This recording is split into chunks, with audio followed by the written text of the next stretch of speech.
9th commemoration of the Armenian Genocide. We're here tonight to discuss this atrocity. My name is Bob Parsekian, and I'm the Administrative Director of the Armenian Library and Museum in Watertown Square. And I'm here tonight with Ruth Tomasyan, Dikran Kaligyan, and Levon Charbadyan. Before we get started tonight, if I can have our panelists introduce themselves and their organizations that they represent. Ruth, we'll start with you. Well, I'm founder and executive director of Project Save Armenian Photograph Archives, located in Watertown in the same building with the Armenian Library and Museum. We've been doing photograph collecting and preserving for about 30 years and have approximately 25,000 photographs of Armenians worldwide and from the old country, from America, and places in between. And we make them available for public use.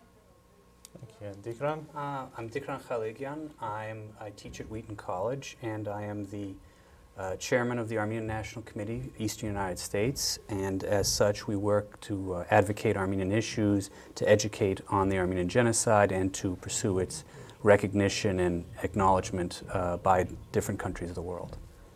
Thank you. And Levon? Yes, my name is Levon Charbadyan. I'm a professor of sociology at the University of Massachusetts at Lowell, and I'm also the chairman of the academic board of the Zorian Institute for Contemporary Armenian Research and Documentation. In the 1980s, we did nearly 600 interviews, videotaped interviews with survivors of the 1915 genocide, and we have the largest collection of these types of tapes in the United States, and they are available to scholars and researchers. We also run every summer in Toronto and at the University of Minnesota a genocide studies course that is available to young scholars who are interested in developing a specialty not only in the Armenian genocide but in the study of comparative genocides. Excellent. Well, there's a video that we're going to take a look at now. It's a 10-minute video that was prepared by a high school student.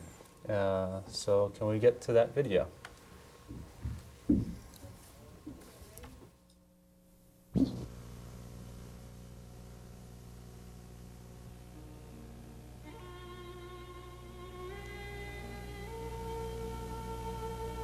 Genocide, the use of deliberate measures, such as killing, calculated to bring about the extermination of a racial, religious, or cultural group.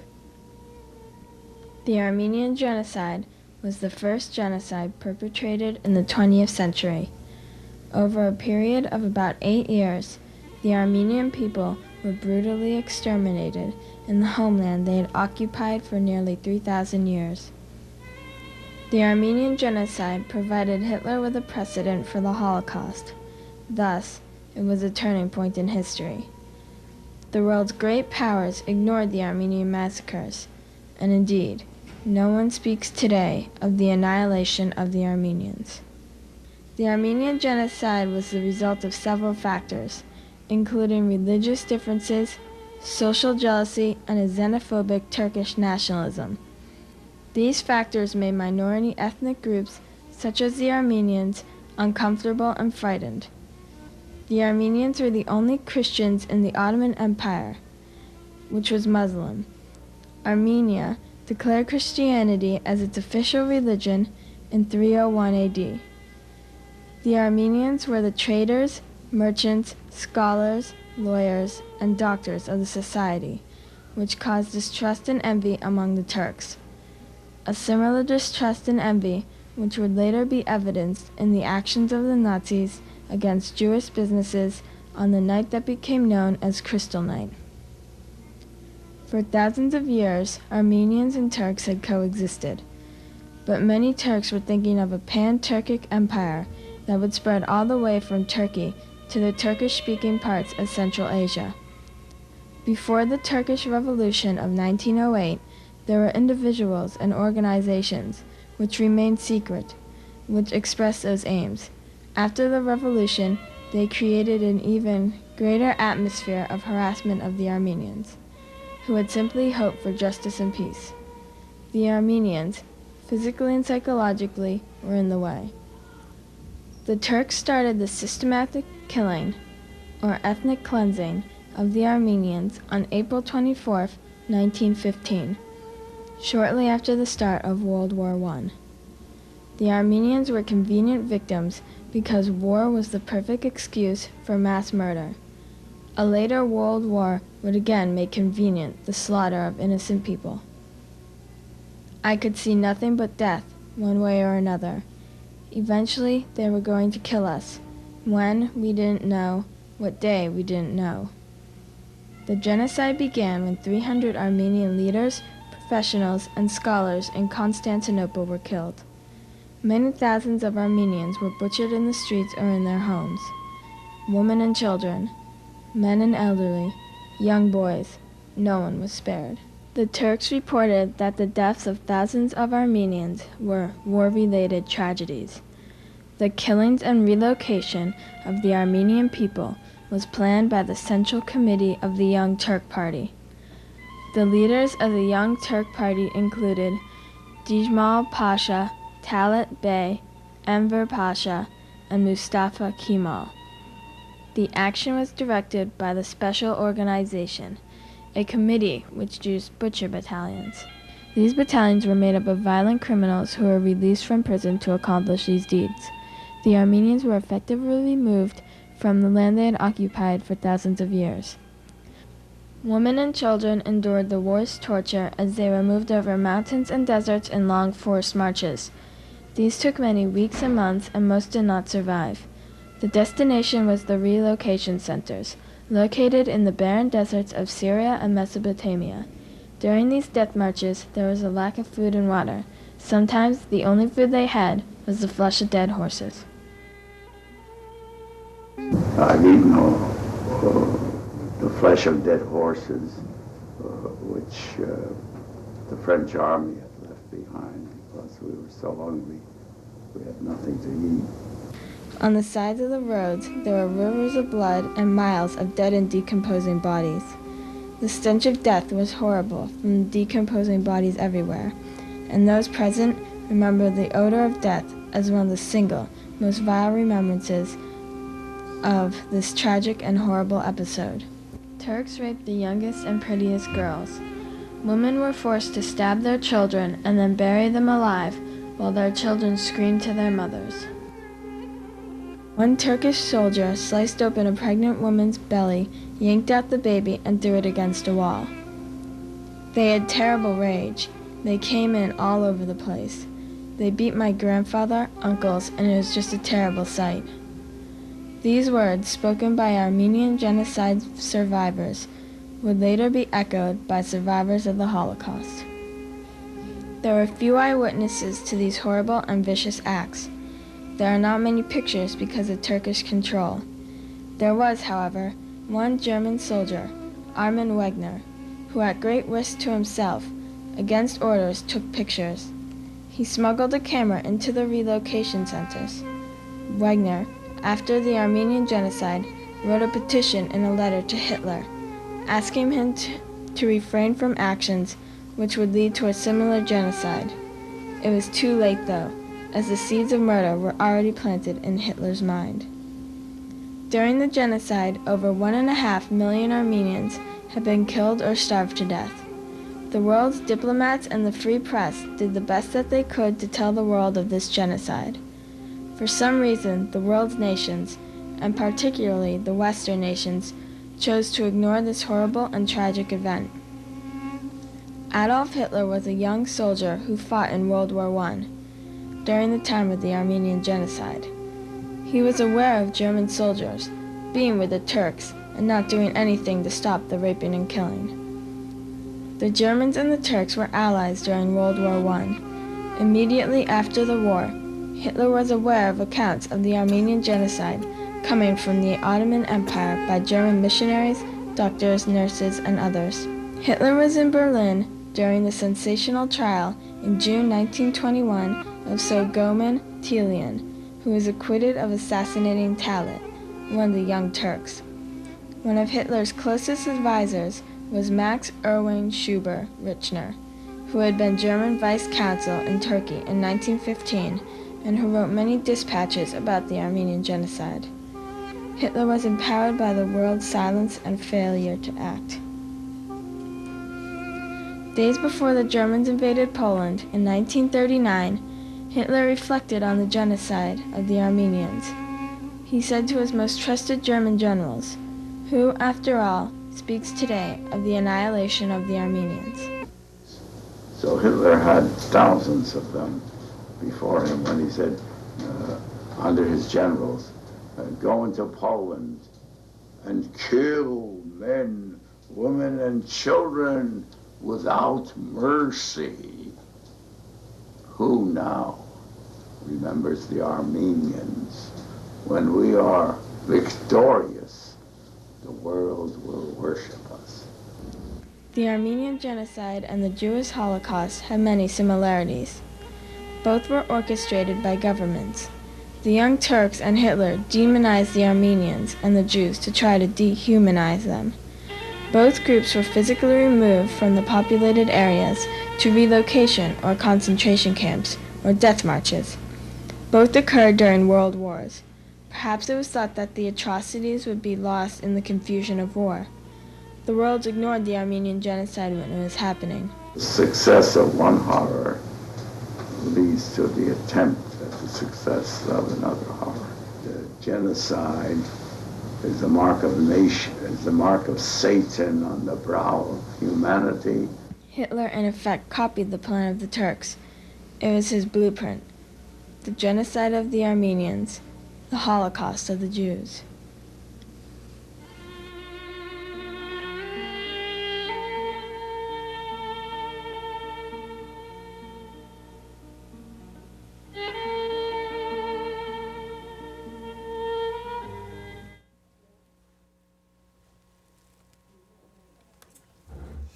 It's remarkable what Alexis was able to do in 10 minutes. But let's talk a little bit about some of the points that she touched on. As an average American, if you were to look and you were to say, who are these Armenians, first of all, and then I never even knew that this genocide occurred.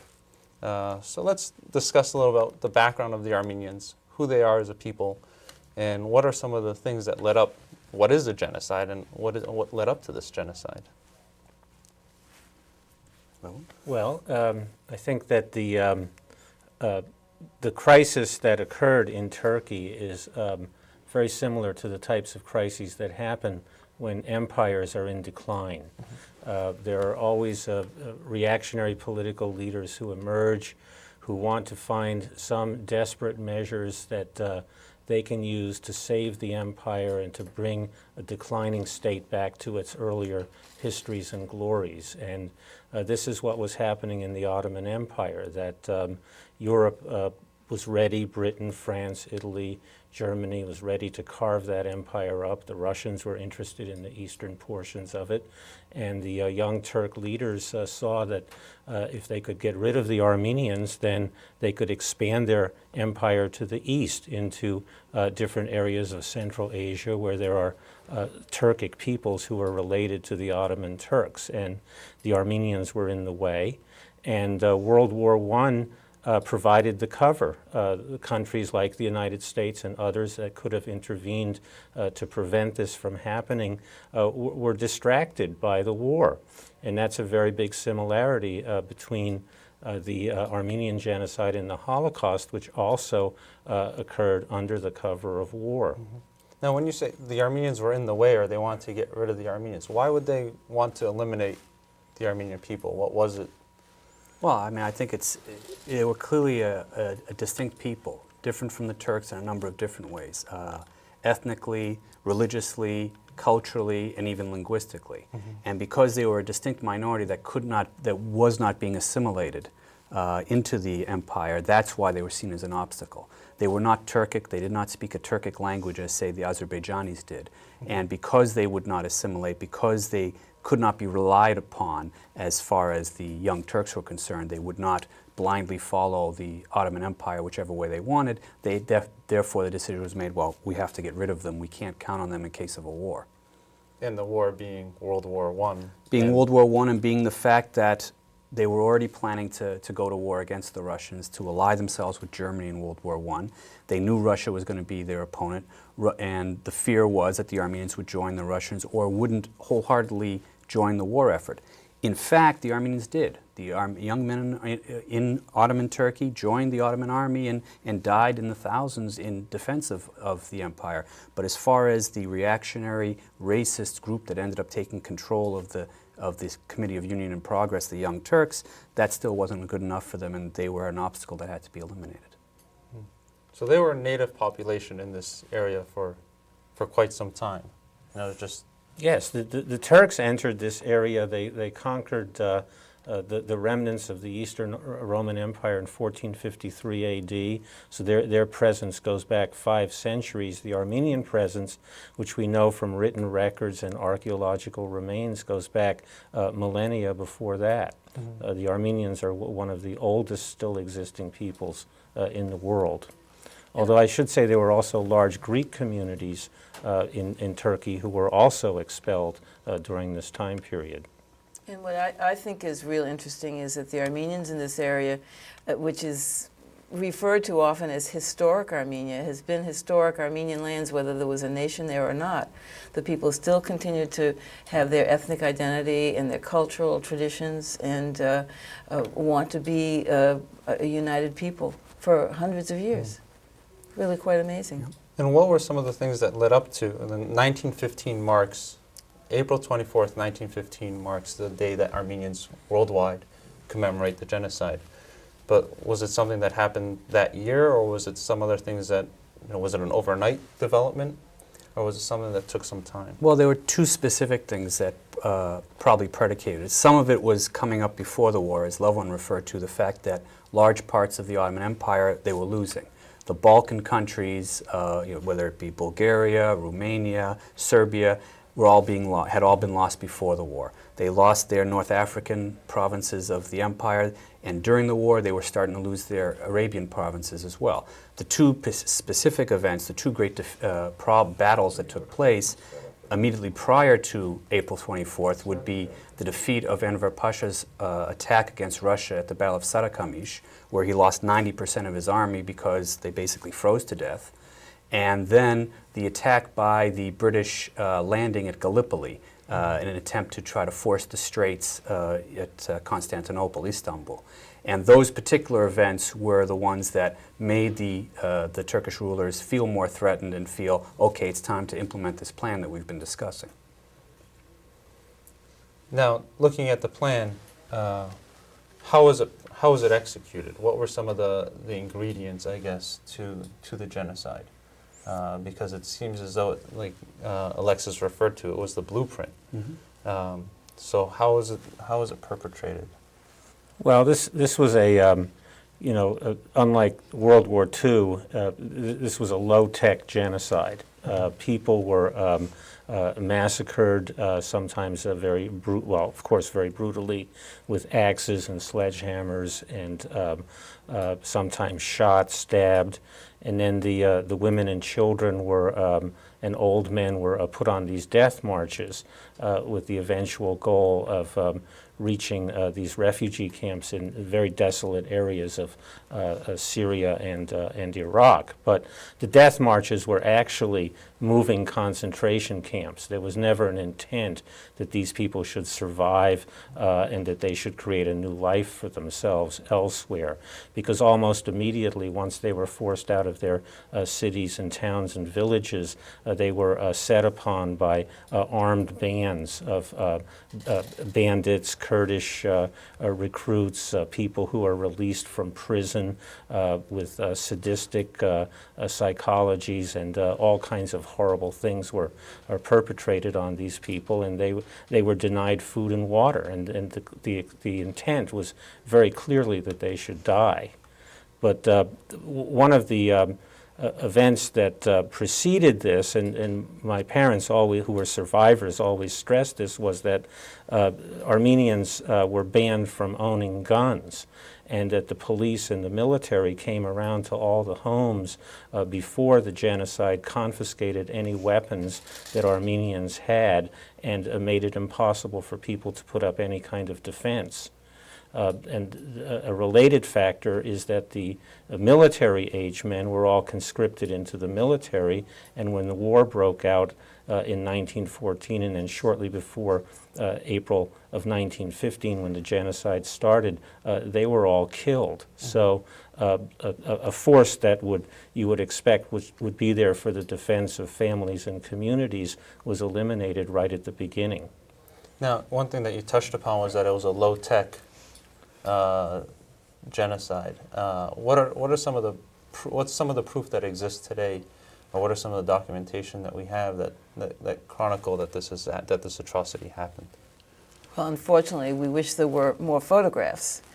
Armin Wegener, as Alexis referred to, did take photographs, but there are very few photographs, except in collecting photographs of Armenians living in the Ottoman Empire before 1915, I've come to realize that this is one of the proofs of genocide, is the people who lived there before the genocide.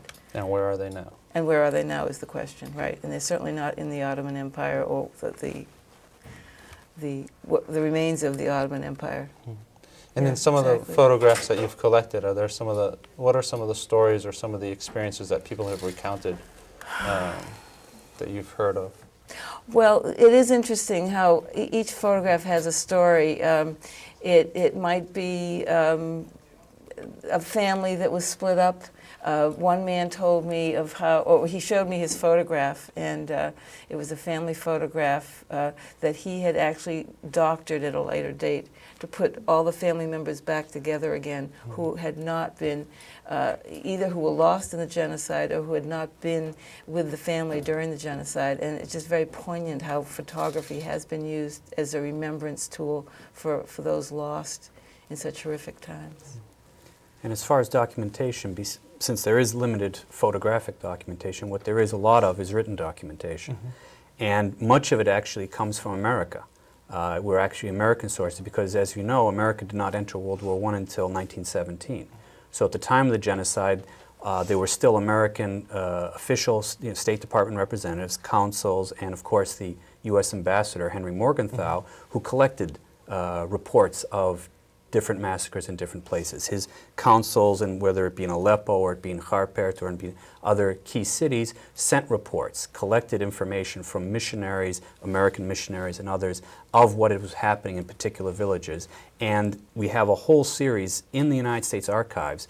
Probably one of the best collections on the Armenian genocide are the State Department cables sent by Henry Morgenthau to the State Department explaining what was happening. Exactly. And it's this information that you actually saw in Alexis's film ended up on the front page of the New York Times.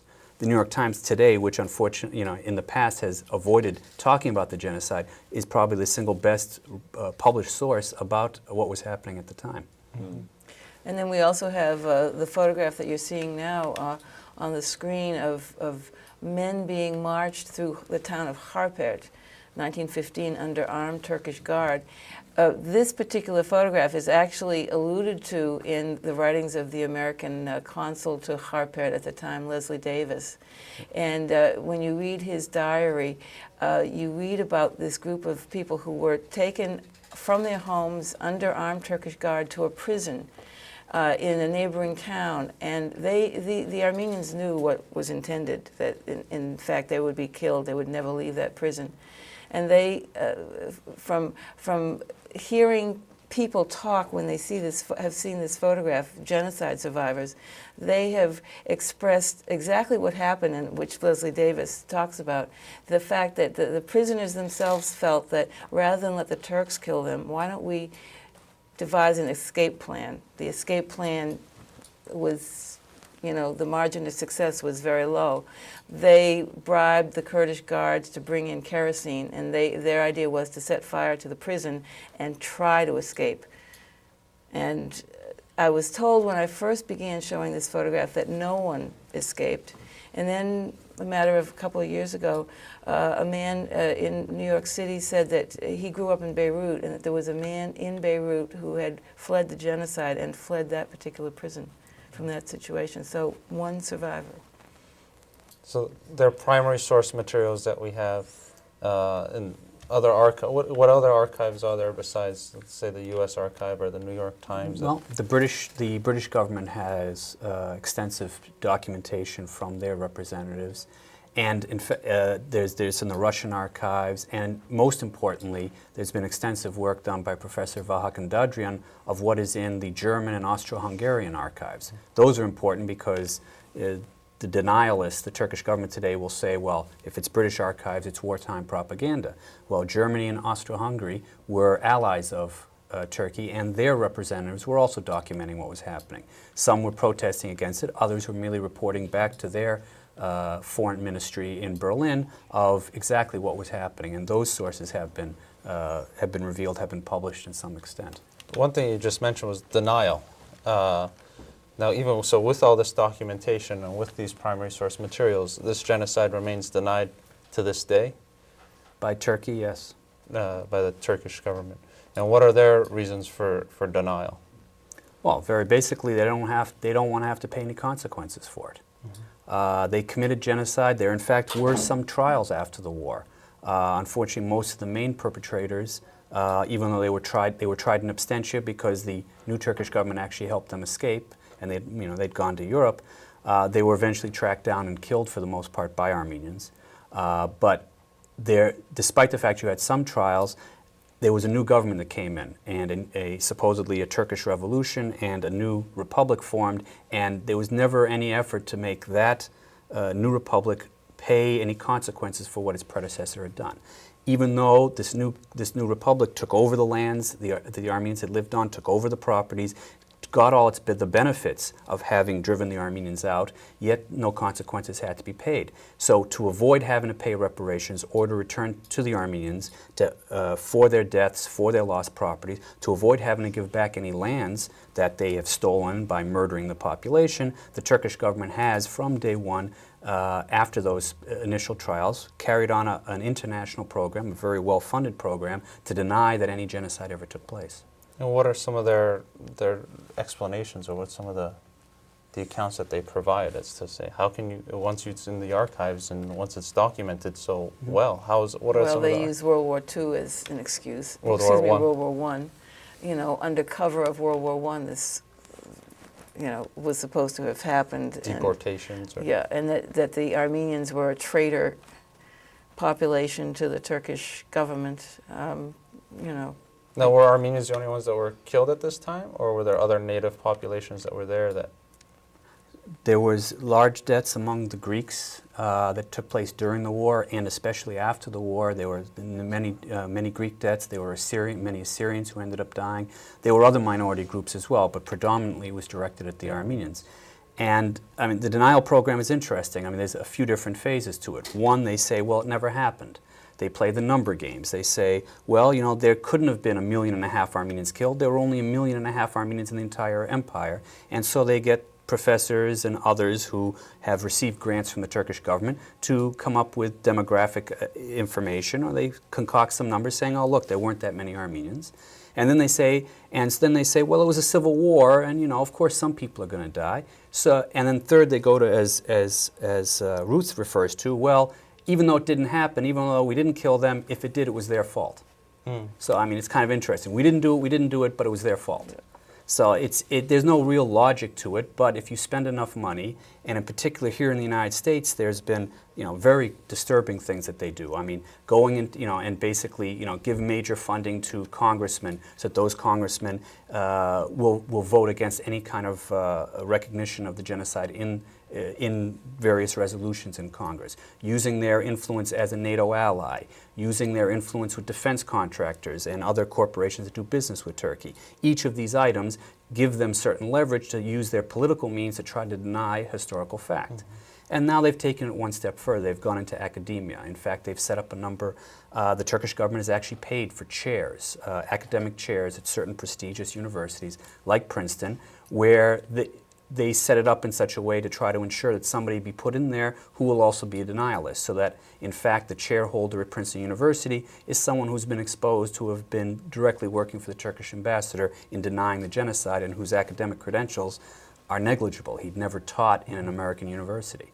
and yet there is a chairholder, one of the most prestigious spots at Princeton University, one of your most prestigious universities. When you're spending millions of dollars, when you're hiring American PR firms, when you're lobbying and pouring millions and millions of dollars in, unless there's others who are going to oppose it, which is some of what the Armenian National Committee does, unfortunately they can have a certain amount of success. The advantage we have is the truth is on our side, and so they are still pushing water uphill, but money pushes a fair amount. But truth be told, current wars, Middle East unrest, helps the Turkish denial, because they know that our government, the U.S. government, needs Turkey as an ally. And so whether the Armenians are right doesn't matter. Now, aside from the Turkish government, how about just the general Turkish people? Because I know with the Holocaust, you have the righteous German. Were there righteous Turks, or what were Absolutely. the general Turkish population like? Or if you were to go to Turkey today, what would they be able to recount some of what has happened? Practically everyone I visit over photographs wants to make sure they mention the neighborhood, the neighbor Turk who helped them, who saved lives. Or the Kurdish family that took in Armenians and hid them from the The community of soldiers. Dersim, the Kurdish community that absolutely hid Armenians. There definitely were Turks who helped Armenians to escape, and they were very courageous and principled people, because this was a capital crime to help Armenians. So they did this at great risk to themselves.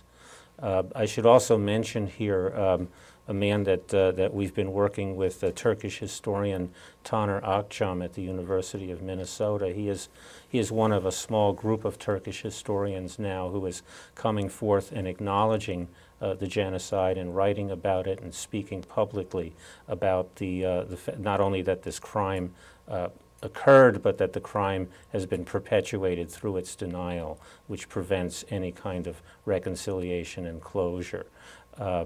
So there are, our grievance is not against the Turkish people, it's against the policies of the Turkish state. There definitely were good Turks, as there were good Germans. Nobody can deny that. Yeah, and that's the interesting thing, because it seems that it's governments, unfortunately, representing people that are doing this kind of denial, and yet the people themselves are good people. I mean, we see it today contemporarily here in America. I mean, Yeah, the only problem is in many cases they're a product of the Turkish state school system, which of course teaches that if they mention the Armenians, that the Armenians were traitors, and so... or they don't mention them at all, Or- so that they don't even know they Exactly, existed. yeah. Who are these Armenians? I mean, talk about, no one knows about us in this country. In Turkey, it's like... Yeah, you're not allowed to have a map that shows, in any time, ancient, otherwise, it shows Armenia. I mean, there have been people put in jail for just having a map that has the word Armenia on it. So part of it is to educate the Turkish people who don't know, who are the product of that kind of a school system, as to what the actual facts are. And that's part of our job as well, is to provide this education, to provide this information. And each time there is something done about the Armenian genocide, say it's a resolution in Congress, say it's articles in the New York Times, it usually gets reported about in Turkish newspapers. Of course, negatively, but in our own way, that's a way of getting the word to the people who say, well, I didn't learn about this in school. What is this that's going on? So everything that we do here in the United States has an impact as well. In the political aspect, you're saying the United States still, the U.S. doesn't recognize it. Well, the U.S. did. That's one thing we have to stress here. At the time it was happening, because of Henry Morgenthal's efforts, in fact, Woodrow Wilson and even before Woodrow Wilson, speaking about the Armenian massacres, because the genocide didn't exist yet, and referring to that, was actually every president from Theodore Roosevelt on through to the Roosevelts and even further. Every president spoke about the Armenian massacres. There was no denial at that point. The Congress had hearings about it, in the late 1918 or so. So there was clear recognition. So the problem has been in recent times. It was under, excuse me, Ronald Reagan's State Department that put out a report with a footnote, excuse me, which actually started a denial campaign. And it's only been since then that there's been a repeated effort to try to put resolutions to try to reaffirm the prior acknowledgement by the U.S. By government. the U.S. government. So Yeah. the politics seems to continue to play a role today. Well, and what is so interesting is that as we're all historians, and we despise revisionist history, and yet our own government has revised the history to suit our needs, our military defense needs. Now, is this recognized by other governments around the world? Oh, yes, it is. There have been efforts in other countries to gain recognition for the Armenian genocide, and there have been particularly successes in Europe. France and other nations have come forth and passed resolutions on this. It's the United States, unfortunately, that's out of step right now, and we hope that will change. And it's important for it to change because the continued denial of the Armenian genocide has very real consequences. In the video, the young lady used the term blueprint. Others have called it the succession of evil, that the non-punishment and non-recognition of the Armenian genocide emboldened political leaders. Hitler's been a classic example that this was something that they could use, that they could kill millions of people and they could possibly get away with it. So there's a very real sense in which the shadow of the Armenian genocide hangs not only over the Holocaust but over Cambodia and Rwanda and Bosnia and other places. It's very, very important that the mistake that happened after World War I, which was non-recognition and forgetting the Armenian genocide, not be repeated, because once that mistake is made, there's a very negative and a frightful message and conclusion that some political leaders draw. So not only does the Armenian genocide have to be recognized, but the current trials that are going on in Europe on the a massacre of Bosnian Serbs and the trials in Tanzania over the tragic events in East Africa. These have to be supported as well, because this is a frightful, monstrous crime that happened to Armenians in 1915 and has been repeated in other places, and it has to be stopped.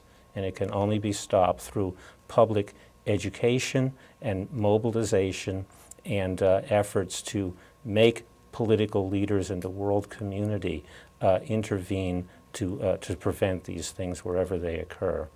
No. So the Armenian issue is part of a much larger global issue, I think. So, me as an American living in Somerville, why would recognition of an atrocity that was committed 89 years ago to a group of people that I may not have even heard about until tonight, what relevance does this play going forward? Is this crucial to me today? Oh, absolutely. Building on what Levon said, not only does it impact other governments or other groups considering genocide in other countries, the denial, the fact that Turkey never paid any consequences for their crime affects Turkey today. Here is your U.S. ally who has killed over 60,000 of its Kurds in the last 20 years.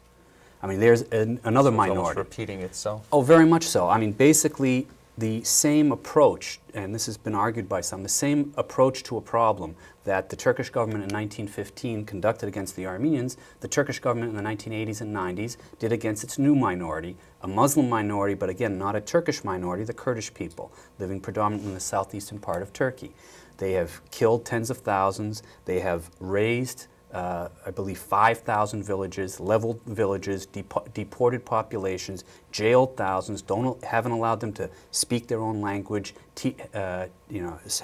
conduct their culture. All these very similar to their conduct towards the Armenians. And I think the bottom line is, because they never had to pay a consequence, because they were never punished, because the country never had to acknowledge the fact, and in fact continued to deny that they ever committed a genocide, well, it worked once, it worked again. And the other key item is the same element in the Turkish government is key in both. The military. The military was a key force in 1915, and it's the military that's the real power in Turkey today. It has all the pretenses of being a democracy, but the bottom line is if any government goes too far out of line, the politicians are removed and the army steps in again, which they've done 3 times. 3 different military coups have taken over, thrown out the civilian governments since 1960 in Turkey. That's their resolution to everything. Let the military step in, and a fundamental part of that, a fundamental part of the mindset of the Turkish military is keeping the denial of the genocide, keeping the cover on that particular issue, and make sure it never gets out. And isn't it interesting that this all is circulating around the military?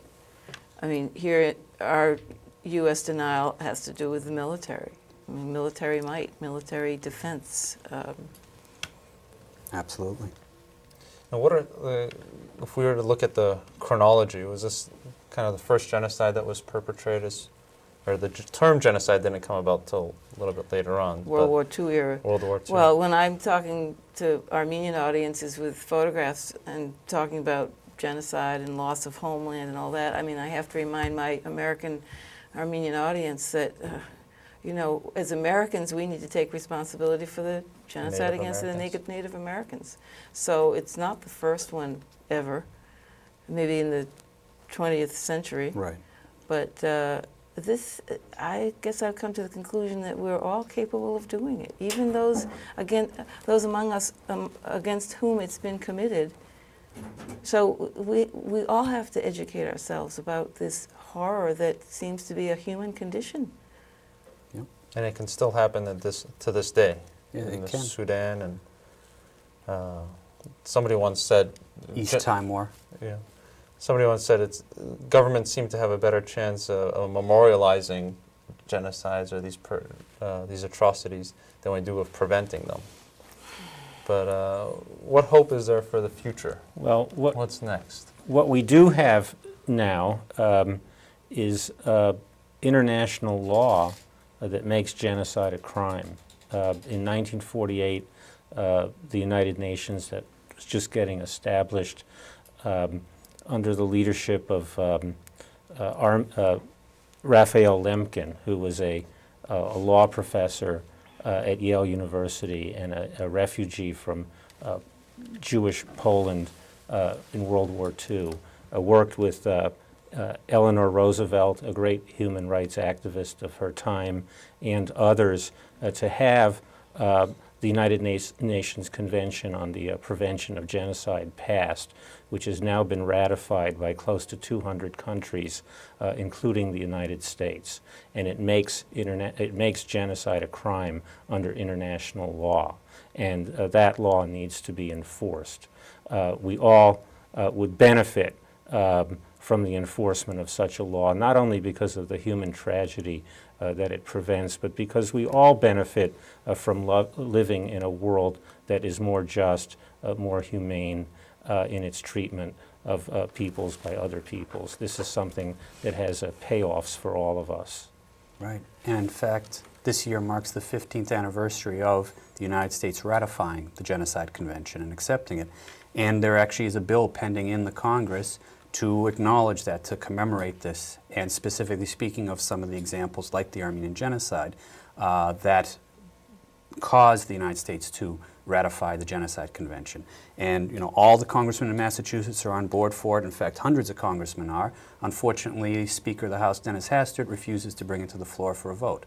You know, it's a simple commemoration noting that the United States ratified, that William Proxmire, the senator who got up every day on the floor of the United States Senate and gave a speech about the Genocide Convention for year after year, gave a speech every single day that the Senate was in session to try to get his colleagues to ratify it, was finally successful. This bill commemorates that, and yet unfortunately, for political reasons, it hasn't come to a vote. What would have to change politically for these things to take hold and for our governments to accept it? Well, I think the biggest thing is for the United States government to realize that its ally Turkey is not much of an ally.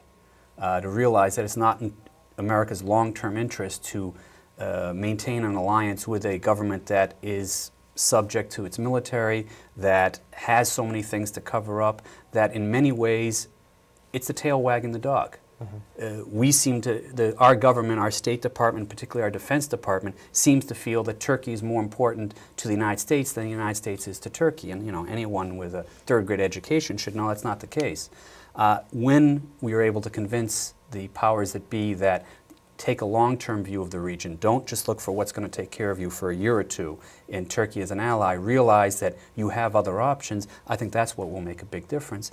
And we're starting to make some progress. You spoke of how it affects an American living in Somerville. Well, one of the items that we've had progress in eliminating the denial is as simple as the Boston Globe.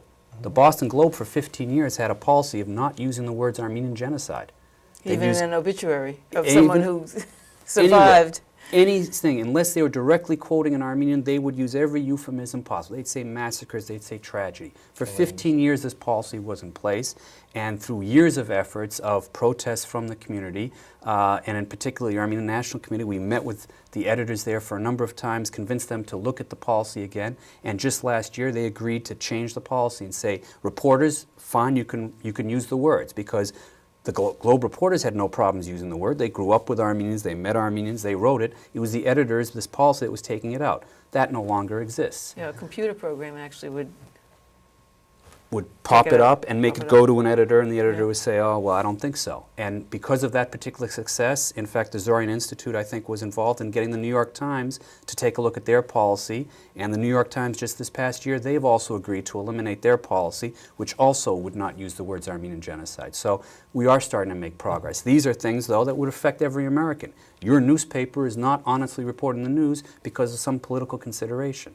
And so by taking these small steps and then hopefully putting enough pressure on the United States government and the other governments around the world that are coming on board. Canada recently recognized the genocide. France has, Belgium has, Russia has, Italy has. Little by little, if you can break down the wall of denial, you can eventually get to the point where Turkey is standing on its own. It no longer has anyone supporting it in its denial, and then it might be forced to finally face the music and face up to the truth. And they're also being forced to face the music because of the EU as well? Correct. I mean, the European Union, Turkey desperately wants to join the European Union, and in 1987, the European Parliament passed a resolution which said Turkey cannot join until it does certain things, improves its human rights record, resolves its invasion and occupation of Cyprus, and recognizes the Armenian genocide. And so that's something that the EU is holding over Turkey's head, saying if you want to have the economic benefits, if you want to be considered European, you need to have a European human rights record. You need to face up to your past misdeeds of prior governments and make it good. As the Germans after the Holocaust made it good. They paid reparations. They acknowledge it. No genocide denial. Genocide denial in Germany is a crime. You can't deny the Holocaust in Germany, or you will be put in jail.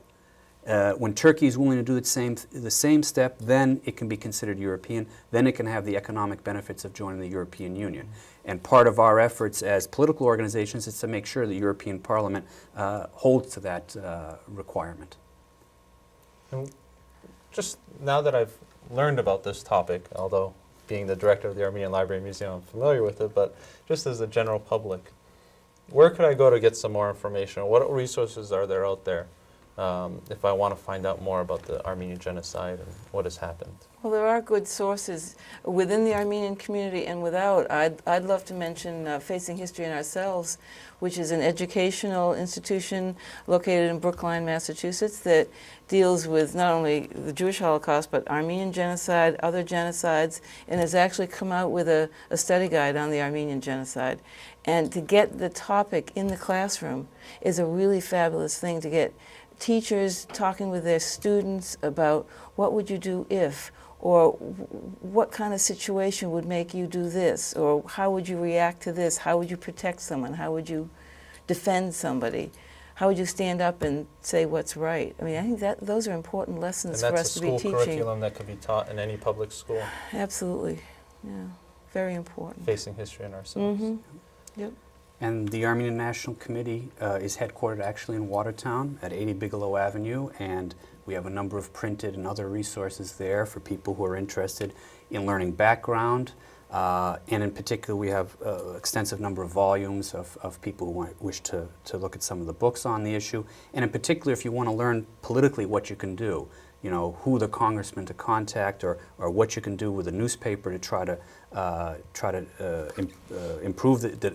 eliminate the denial, you can come visit us, and we have a very extensive website as well at www.anca.org. And your museum is, The Armenian Library Museum, I guess I'll step out of my moderator role.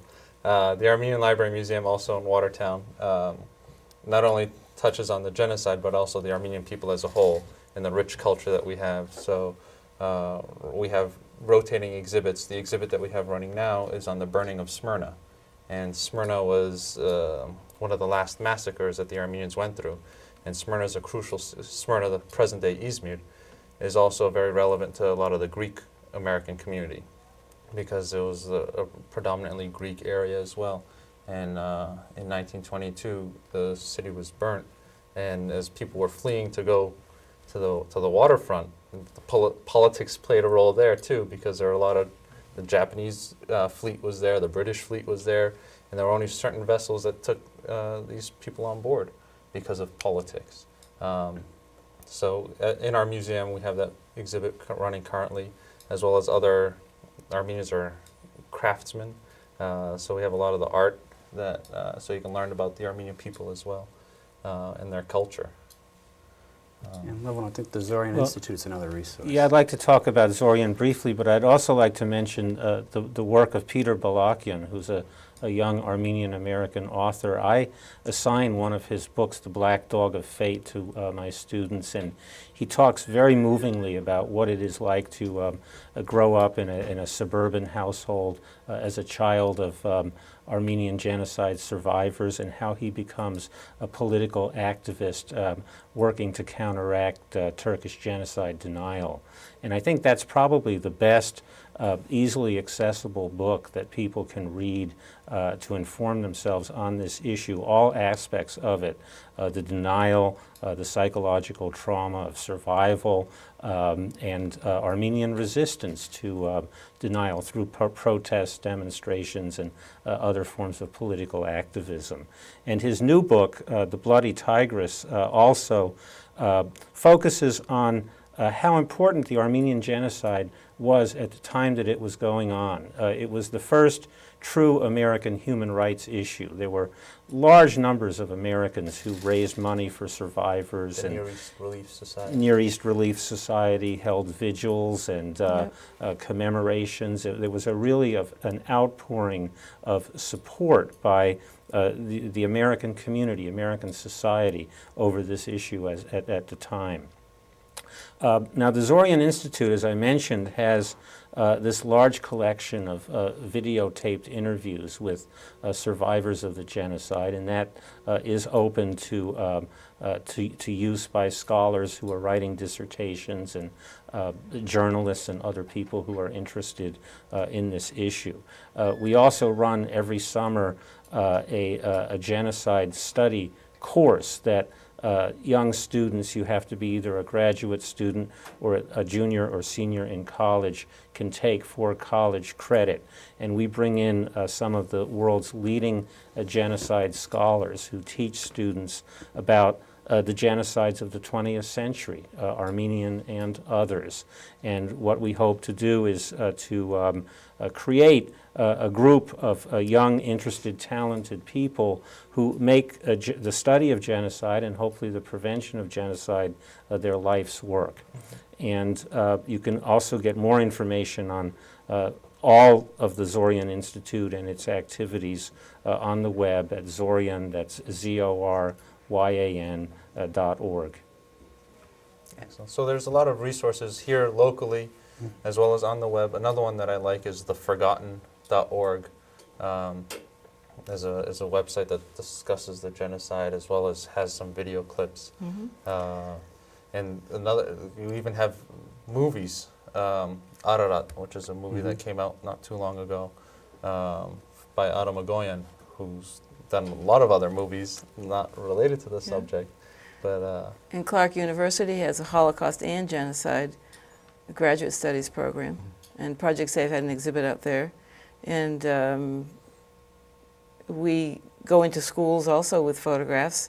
Don't always talk, don't go in specifically to talk about genocide, but genocide always comes up because we're showing photographs of families and why are these families not still living there. And so we discuss relationship issues and lifestyle issues and try to understand the people living in the Ottoman Empire during this period. And one other program that's available for undergraduates, again for credit, is the Armenian Relief Society Summer Studies program, which It's a great one. takes place at the University of Connecticut and is not just, it teaches the Armenian history, it's a credit course for that, but also gives culture, music, dance, film, the whole broad range of Armenian studies for those, someone who's actually interested in directly studying We that. survived, we're here today, Yep. and let's celebrate that fact as well. Yes. Well, I'd like to thank you all very much Thank you. for being here tonight and sharing some of this, and Great to be here. thank you for Somerville for hosting us. And please call us. Yes.